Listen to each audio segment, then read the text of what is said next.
सबैलाई नमस्कार। आज चाहिँ हामी गड्डा चौकीमा छौँ। यो चाहिँ हाम्रो हातमा तपाईँले देखिराख्नु भएको छ, यो चाहिँ काउ रिफ्लेक्टिङ बेल्ट भन्छ यसलाई। यसले चाहिँ यदि यो गाईको घाँटीमा लाग्यो भने तपाईँको रात्रिकालीन समयमा लाइट चाहिँ रिफ्लेक्ट भएर रोडका दुर्घटना, सडक दुर्घटना चाहिँ कम हुन्छन्। त्यसर्थ हामी भोलि 6 बजे साँझ यही ठाउँमा यहाँ चाहिँ हजारौँ सङ्ख्यामा गौमाताहरू यहाँ रोडमा सुत्छन् राति। उहाँहरूको लागि चाहिँ गौमाताको लागि उहाँहरूको घाँटीमा यो बाँध्नलाई चाहिँ हामीले चाहिँ भोलि काउ रिफ्लेक्टिङ बेल्ट लगाएर आउँदैछौँ। हाम्रो यो ठ्याक्कै गड्डा चौकी भनौँ होइन, गड्डा चौकीनिर चाहिँ यदि तपाईँ नजिकका आमा दिनुहोस् यो होइन, तपाईँले घरबाट घाँस ल्याएर हुन्छ कि रोटी ल्याएर हुन्छ कि गाईलाई यो घाँटीमा बाँध्दैलाई धेरै दुःख हुन लाग्छ। अहिले हामीले ट्राई गऱ्यौँ, बाँध्नै गाह्रो भयो। भोलि तपाईँ सबै मान्छे आएर चाहिँ हामीलाई यो गाईको यो बाँध्न चाहिँ रिफ्लेक्टिङ बेल्ट बाँध्न सहयोग गरिदिनु होला। अनि तपाईँको घरमा पाकेको केही खानेकुरा छ भनेर, केही घाँसै छ भनेर भोलि सबैजना आमा बुवा दाजुभाइ दिदीबहिनी यहाँका स्थानीय निकायका सबैजना आदरणीय सबै मान्छे आउनु होला। अनि एउटा अर्को इम्पोर्टेन्ट नोटिस, गाई चाहिँ नछोडिदिनु होला। यो हामीले छाडेका गाई अनि कुरा बुझ्या, यो हामीले छाडेका गाई हो। आज यति दुःख पाउन छन्, अब यो दुःख पाउनु यिनलाई जिन्दिउँ होइन। उहाँ रोडमा एक्सिडेन्ट हुन्छ अनि गाईको उपचार हुन्न, मान्छेको उपचार हुन्छ। गाई रोडमै कोही अपाङ्ग छन्, कोही केही छन्, कोही केही छन् होइन।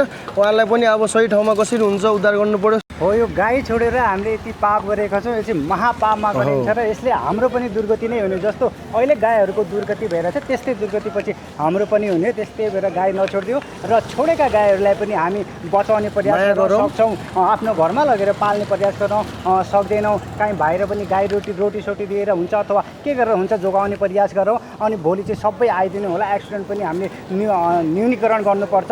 यता जनधनको पनि क्षति भइरहेछ र उता गाईहरूको पनि अङ्गभङ्ग हुने अवस्था छ। त्यही भएर सबै मिलेर हामी एकजुट भएर लाग्नुपर्छ। एकजुट भयो भने यो समस्या पक्कै पनि समाधान हुनेछ।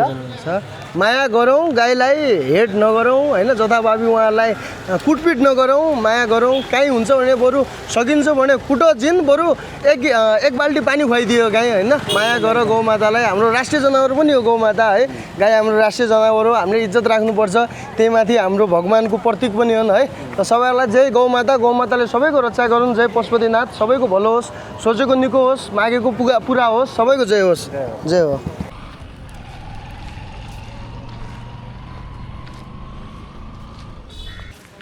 सम्पूर्णमा फेरि पनि स्वागत छ। हामी गाई बचाऊ अभियानमा छौँ। गाई जोगाऊ गाई बचाऊ अभियानमा छौँ। हामीले यस्ता छोडेका चौपायाहरू बचाउनुपर्छ। यिनीहरू रोडमा आइरहेका हुन्छन् र रोडमा आउने क्रममा एक्सिडेन्ट भइरहेको हुन्छ। एक्सिडेन्टको क्रममा कति जनधनको क्षति हुन्छ, कति मान्छेहरूको एक्सिडेन्टमा परेर अङ्गभङ्ग हुन्छन् भने कति यस्ता छाडा चौपायाहरू पनि यसमा अङ्गभङ्ग हुने गर्दछन् र मृत्यु समेत हुने गर्दछ।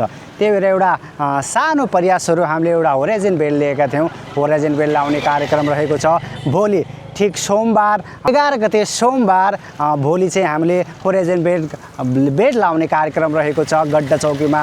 यता गड्डा चौकीका स्थानीय बासिन्दाहरूलाई हामी आह्वान गर्न चाहन्छौँ भोलि साँझ 5 बजेतिर यता गड्डा चौकी स्थित भन्सार नाकातिर उपस्थित भएर यता हामीलाई सघाइदिनु होला।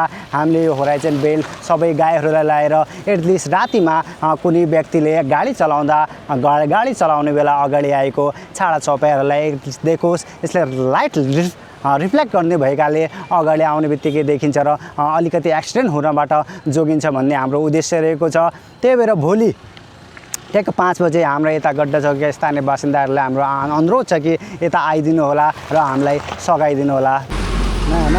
तलबाट काम हे डराउनु लाग्छ मुला। यो दाइका हात त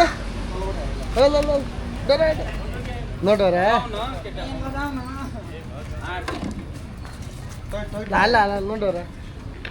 टाइट ठिक छ नि? ठिक छ। ल गुड मेरो राजा। तैँले बनाउनु पढाउनु नि ठिक्कैले बनाउनु पढाउनु ठिकै हो त। उतिला उरा गरेपछि कष्ट सकिन्छ। सक्दे आयो गाई मात्दिन हो यार। ल म बाँच्छु ल्याउ। मात्दैन बिस्तारै हो बिस्तारै